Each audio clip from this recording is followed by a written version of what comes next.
When he gets a rookie quarterback that's not really taking on, does that make it a challenge to see what he likes to do? Yeah. Actually, we got about 3 games, couple preseason games on him, and he's looked solid. He's definitely making a lot of plays for a rookie, a 6th-round pick. So we definitely got to be ready to play. And he showed on Thursday night, if you're not ready, he can beat you. They beat a quality team with the Titans last week, so we got to be ready to go. What does he present? Oh, man, he can make all the throws. He has great touch on the ball. I would say probably one little negative is probably his arm strength is probably average, but everything else he can make all the throws. Great touch on the ball, on the deep ball, and his receivers they're getting open for him. Chris, you come to terms with being really good on third down, being good in total defense, but not being able to get those takeaways. Yeah. I mean, it's just weird, man. The first 3 games are weird, and we got to be able to force teams to make mistakes. And right now, they're playing very safe. They're playing smart to where they don't lose the game and don't force the ball. So we got to be able to. Most of the turnovers happen in the passing game, and if we got to try to get teams even to pass the ball more. Chris, we use the term on the same page so often, it's almost Yeah. cliche in sports. Is this defense all on the same page at this point in your Yeah. estimation? I don't know. I think we still got a lot of work to do to being able to gel with each other. This is the second week K-Jack's playing the slot, so I think he's getting more comfortable with it, and Park's coming in. So I think we're getting closer and closer. We definitely had our times where we were gelling, and we had our times when we didn't.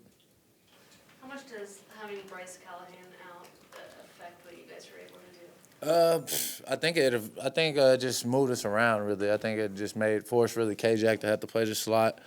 Even though I did the slot all offseason, it kind of put him a little behind on there, but just moves me to more outside, being able to move around more out there, be on the number ones, and it's just more movement. Makes me and K-Jack jobs a little bit harder. You mentioned Minshew's wide receivers. They're really fast. DJ Chark, D.D. Westbrook. How do you guys adjust Yeah. to that speed you're going to see?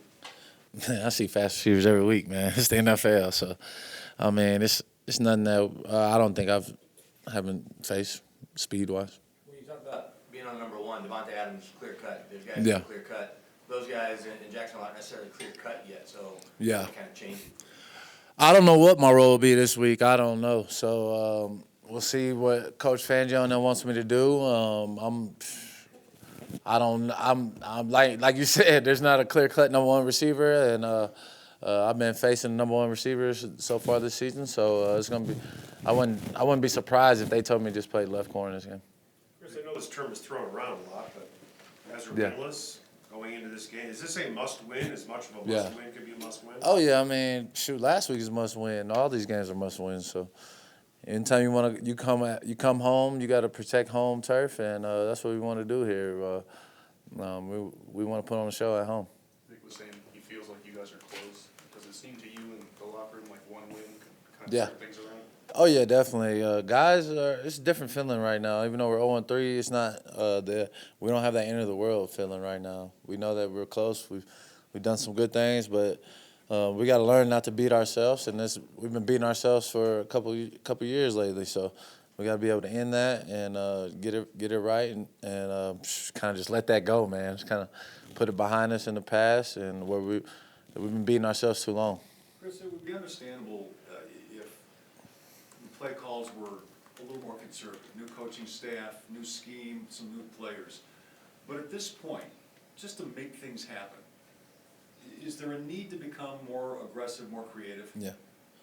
I mean, he is aggressive. He's calling all-out blitzes. He's calling man. I mean, I don't know what else Coach Fangio can call. He's putting us in every defense possible, so to be able to make plays. So it's really you got to have players, man. It's the NFL. I mean, you can have great coaches, but at the end of the day, if the players don't execute, it's a players' league. So we got to be able to go out there and make the plays. How well are the players executing? I would say we're executing probably like 75%. Not good enough. Be able to win this league, you probably got to execute around 85, 90%. Is that because of a lack of familiarity still? Um, Why is it? I don't know. I would say it's more fundamentals being able to be fundamentally sound, know where to line up, know to be in the right position to make those plays. So right now we're fundamentally sound. We're lacking in some big time moments. You say lining up in the right spot. Does that have to do Yeah. with playing in a new defense? Or is it just the player? I mean, it's just guys just gotta understand during the game what to do, knowing your job well to most of the ability, and just going out there and playing hard. I mean, some people you might line up wrong, it might happen, but we're doing it too much. You know what I mean? We're having too many laps in the games, and it's making us pay. With the trade deadline about a month away, you've seen this before, where there's. What'd you say? With the trade deadline about a month away, you've seen it before, Yeah. where there's speculation about just anything. Do you guys pay attention to that? Do you pay attention to it? Oh no, I'm not worried about none of that. I mean, why would you want to trade me? I'm shutting down no one receiver every game. What do you, the sacks and the takeaways, they do go together? When you got the 0 and 0, it's not a coincidence that you haven't had a sack, therefore you haven't had. Yeah, they go together. I think they work together, just like the secondary and the D-line work together. And right now, sometimes we're kind of off. We'll have great coverage in the back end, and the D-line rush will be lacking. They'll have a great rush, and we'll be lacking in the coverage. So we got to get on the same page, working together, and making sure we have great coverage in, great pressure at the same time. We haven't been able to do that at the same time. You know what I mean? And that's what we need. Who are the guys on defense? Who are the guys on defense, like you, Yeah. speaking up and saying, this just isn't acceptable Yeah. anymore?